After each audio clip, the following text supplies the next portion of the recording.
अस्सलाम वालेकुम स्टूडेंट्स, ये हमारा आज का लेक्चर पार्ट नंबर 2 है, जिसमें हम जो हमारी रिमेनिंग रीडिंग रह गई है उसके बारे में हम डिस्कस करेंगे। ओके स्टूडेंट्स, बिज़र वेदर होता है कि स्ट्रेंज या ओड किस्म का जो वेदर होता है उसको हम बिज़र वेदर कहते हैं। It is stereotype of British people. Stereotype होता है कि दकियानुसी किस्म के लोग हैं, ब्रिटिश पीपल हैं जो that they spend a lot of time talking about the weather, कि वो बहुत ज़्यादा टाइम गुजार देते हैं वेदर के बारे में, मौसम के बारे में बात करने के लिए। This might be because the temperature, ये शायद इसलिए है कि जो दर्जा हरारत है,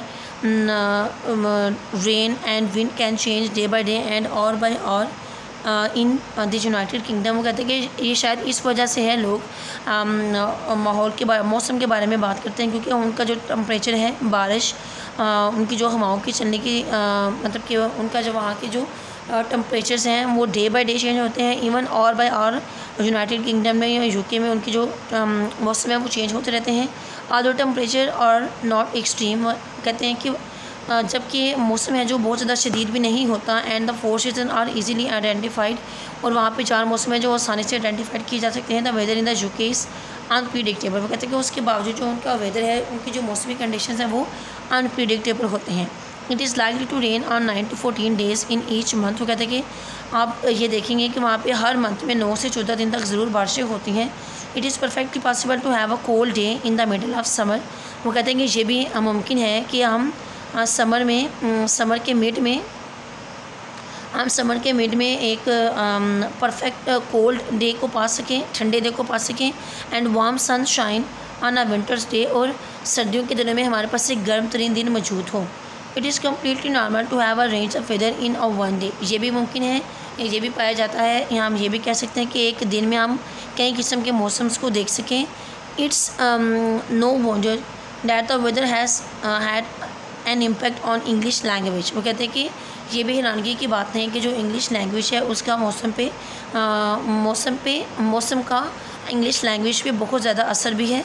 विच इज़ फुल ऑफ, या ये कह सकते हैं कि जो इंग्लिश लैंग्वेज है वो मौसम से बहुत ज़्यादा अफेक्टेड है। Which is full of weather related idioms, कि उसमें बहुत सारे मौसम से रिलेटेड जो इडियम्स हैं वो पाए जाते हैं। Unsurprisingly the majority of this idioms contains references to rain. वो कहते हैं कि अनसरप्राइजिंगली, हैरान होते हुए हम ये कहते हैं कि जो ज़्यादातर इडियम्स हैं उनमें बारिश का रेफरेंस भी पाया जाता है। The weather can be powerful and dramatic. उनका जो मौसम है वो बहुत ज़्यादा ताकतवर और ड्रामेटिक भी हो सकता है। स्पेक्टेकुलर स्टॉर्म्स, शानदार किस्म के जो तूफ़ान होते हैं या शदीद किस्म के जो तूफ़ान है वो, with thunder that बूम्स and lightning that cracks across the sky. बूम्स होता है कि थंडर एंड बूम, बिजली की गरज चमक होनी जो कि आसमानों पे दरार डाल देती है। Wild winds in the forms of tornado की किस्म की जो तेज़ किस्म के तूफ़ान आते हैं, हवाओं के तेज़ घूमती हुई हवाओं के तूफ़ान जो टोर्नेडो की सूरत में आते हैं वो।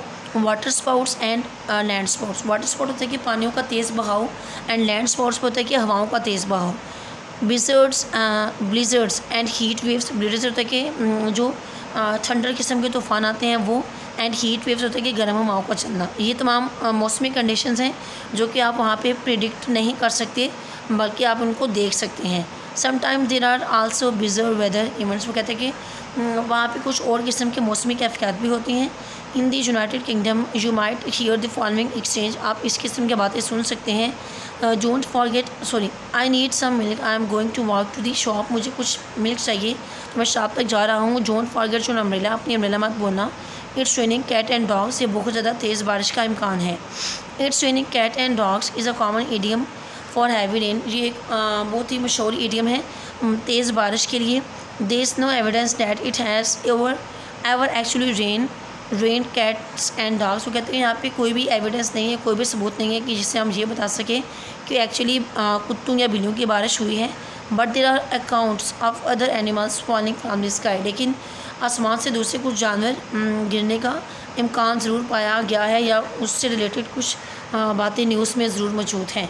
रेनिंग फिश, बारिश का बरसना।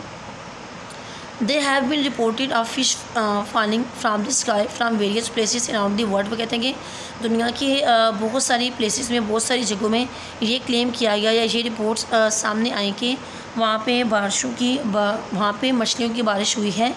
इन यूरो हॉन्ड्रस में in Yoro Honduras they have a yearly Lluvia de Peces on fish rain celebration. वो कहते हैं कि हॉन्ड्रस जगह का नाम हॉन्ड्रस यूरो में हॉन्ड्रस जगह का नाम है, और जहाँ पे ईयरली वो सेलिब्रेशन करते हैं, फ़िश सेलिब्रेशन करते हैं, जो कि उनका ये अपनी लैंग्वेज में फ़िश सेलिब्रेशन का जो वर्ड है वो दिया गया है। उनके रेन फ़िश, वो बारिश जो बरसती है उसकी सेलिब्रेशन करते हैं।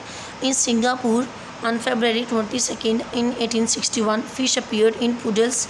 पुडल्स होते हैं कि ये तालाब आफ्टर अ बिग रेनफॉल। वो कहते हैं कि सिंगापुर में February 22 1861 में ये क्लेम किया गया कि बारिशों के बाद वहाँ पे जो बहुत तेज़ या बहुत तूफ़ानी बारिशों के बाद उनके तालाब में एक बड़ी फ़िश अपीयर हो गई थी। More recently there have been reported of a fish rain in Moose Jaw in Canada में उन्होंने रिसेंटली इस बात को क्लेम किया है, ये इस बात की रिपोर्ट है कि वहाँ पे ऑफ फिश रेन मछलियों की बारिश हुई है कनाडा में मोसजा में, and Loreto in the Philippines, और फिलिपाइंस में लोरेटो में मछलियों की बारिश हुई है। इन 2013 में spiders rain down on a town in Brazil में एक टाउन है, वहाँ पे मकड़ियों की बारिश हुई है। इन 2010 frogs and toads fail in Hungary में 2 बार फ्रॉग्स और उनके टोड्स उनके किड्स की बारिश हुई है। And perhaps the most bizarre of all these is that in Bath England में बैथ वाली जगह पे इन 1894 इट रेन्ड जेलीफिश, वहाँ पे जेलीफिश की बारिश हुई है। ओड और स्ट्रेंज इसलिए क्योंकि जेलीफिश बहुत स्टिकी होती है, चिपचिपी वाली होती है, तो ये बहुत ही अजीबोगरीब किस्म का माहौल हो जाता है, या अजीबोगरीब किस्म की वहाँ पे सीन हो जाता है देखने के लिए। जब किसी जगह पे जेलीफिश की हर जगह पे बारिश हो तो लोगों के लिए बाहर निकलना या अपने डेली जो उनकी रूटीन्स होती है उसको कैरी करना बहुत ही टफ़ हो जाता है। ओके स्टूडेंट्स, ये था हमारा आज का लेक्चर पार्ट 2, और आज के लेक्चर पार्ट 2 में हमने अपनी रीडिंग को कंप्लीट कर लिया, जो कि एक्सट्रीम वेदर की रीडिंग थी। इसमें हमने डिफरेंट किस्म की जो वेदर कंडीशंस हैं उनके बारे में डिस्कस किया। पहले हमने डिस्कस किया था कोल्डेस्ट एंड हॉटेस्ट, देन हमने डिस्कस किया ड्राइस्ट एंड वेटेस्ट प्लेसेस के बारे में जो कि दुनिया में पाई जाती हैं। देन हमने बिजर वेदर और फिश लेने के बारे में डिटेल में डिस्कस किया।